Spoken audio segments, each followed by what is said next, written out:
Capítulo 43. Sociedade sem Deus. Henrico convidou-nos a irmos a uma casa espírita, pois sempre precisamos fortalecer-nos, principalmente quando passamos muito tempo no plano físico. E assim, logo estávamos no Centro Espírita Luz e Amor. No jardim, fomos recebidos por Natanael, um dos guardiões da casa. Ali mesmo, na guarita, existia uma sala especial para os passes. Fortalecidos, adentramos a casa espírita, onde a irmã Emi esperávamos. Levantou-se e nos recebeu com aquele sorriso carinhoso. Logo, estávamos com ela e outros irmãos que trabalham na parte espiritual do centro. Ela dizia a Henrico das imensas dificuldades que a casa vinha enfrentando. Ninguém queria pagar a mensalidade e, quando convidados a fazer um almoço ou um bazar, poucos trabalhavam. O presidente da parte física do centro tirava do próprio bolso o salário dos funcionários, as despesas de luz e água. Afora isso, a parte doutrinária era perfeita. Tudo obedecia aos postulados espíritas. Chegando a casa, o iniciante recebia orientação, seguida do tratamento espiritual. Após isso, se apresentavam a primeira fase dos estudos, passando pela segunda e terceira fases. Ao final, a quarta fase. Após examinado por irmãos capacitados, logo era encaminhado a um grupo de educação mediúnica. Aqui, dizia a irmã, ninguém tem autorização para falar sobre quem foi quem em outras vidas. Os orientadores têm de ser simplesmente auxiliares, de acordo com a necessidade de cada um. Por que alguns médiuns adoram dar mensagens de recém-desencarnados? Indagou Pamela. Não achamos que seja por mal, e sim por uma vontade muito grande de ajudar, mas nem sempre temos condição de auxiliar, não é mesmo? Irmã, cada casa espírita deveria orientar seus dirigentes a evangelizarem seus médiuns. Médium evangelizado nada faz que vá contra a verdade.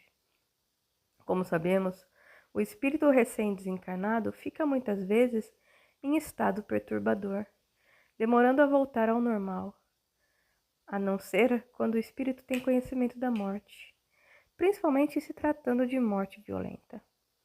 Um dia desses, fomos consultados através de uma carta dirigida a médium. Um jovem havia sido assassinado e o seu corpo físico ficou todo deformado. A carta dizia que, com 20 dias, os pais receberam mensagem do jovem feliz com o desencarne. A carta levou consolo àquela família, mas quem conhece a doutrina sabe que não é verdade. Ele deveria ter sido uma ótima pessoa, excelente filho, enfim, um ser humano bom, quase sem defeitos, para sofrer uma desencarnação violenta e ela não ter atingido seu espírito. Esse jovem dava trabalho aos pais. Vivia embriagado e drogado.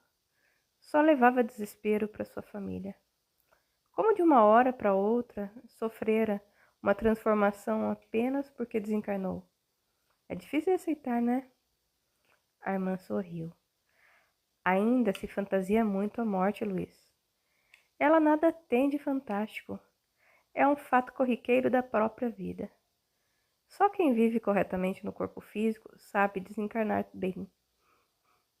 Sendo conhecedora do nosso trabalho nesse livro, na hora do adeus, gostaria que a irmã nos dissesse o que mais ocorre com os espíritos recém-desencarnados quando são trazidos para essa casa. Hoje, no plano físico, a cada minuto, alguém tomba pela violência. É uma sociedade sem Deus, onde se vê a família agredida com imagens fortes de sexo, de violência, quando senta em sua sala para descansar e se distrair. As imagens que o homem leva para a cama na hora de dormir não são das mais tranquilas também. Antes, a arte existia para divertir o homem, para relaxá-lo de um dia estressante de trabalho. Hoje, os pais de família, fatigados pela corrida aos bens temporais, não se livram da violência e dos abusos do sexo, nem em seus próprios lares. O que está precisando urgentemente é o homem buscar a fé. Deus não se distanciou do homem. O homem, sim, é que não deseja lembrar que Deus existe. E sem Deus, sem amá-lo, sem crer na sua bondade, o homem fica cada vez mais apegado às coisas materiais e não crê que um dia terá de desencarnar.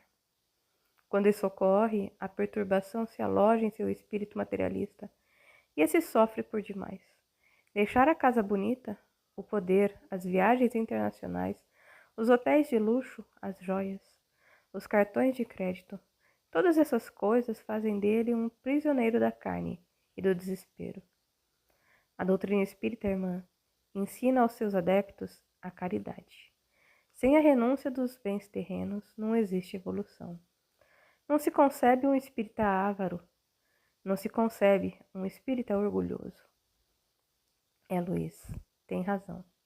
Mas a cada dia os homens mais se apegam ao conforto do mundo físico e se distanciam do conforto da fé e do amor a Deus, que é eterno. Irmã Mi, sabemos que o presidente encarnado dessa casa encontra dificuldade quando se trata de pedir auxílio não só para os pobres, como para as despesas da casa. Seria muito bom se os presidentes das casas espíritas jamais precisassem pedir algo aos seus frequentadores. As casas espíritas estão no plano físico e, sendo tão materiais, infelizmente precisam, para o seu funcionamento, das coisas que a terra tem. E o dinheiro é o óleo que lubrifica toda essa maquinária. Sem dinheiro para o progresso material da terra, ele é a mola de tudo. Se não pagamos a conta da água, ela é cortada. Assim também a energia elétrica. Se não trocamos a telha quebrada, que custa dinheiro, a chuva estraga o resto da casa. Se a pintura está ficando velha, temos de repintar o centro. E com tudo isso se gasta muito. Ignorar as necessidades materiais da casa é desconhecer a parábola de Jesus. Dai a Deus o que é de Deus e a César o que é de César. Devemos amar infinitamente a Ele e as suas criaturas e dar a César o que é de César, saudando todos os compromissos, pagando em dia as contas, cuidando da propriedade. Renegar o que a terra nos dá também não é certo. Temos de respeitar o que é do mundo físico. Todavia, tudo devemos fazer para não nos tornarmos seus escravos. Beijei as mãos de Mi e Plácido, e Pamela fizeram o mesmo. Despedimo-nos.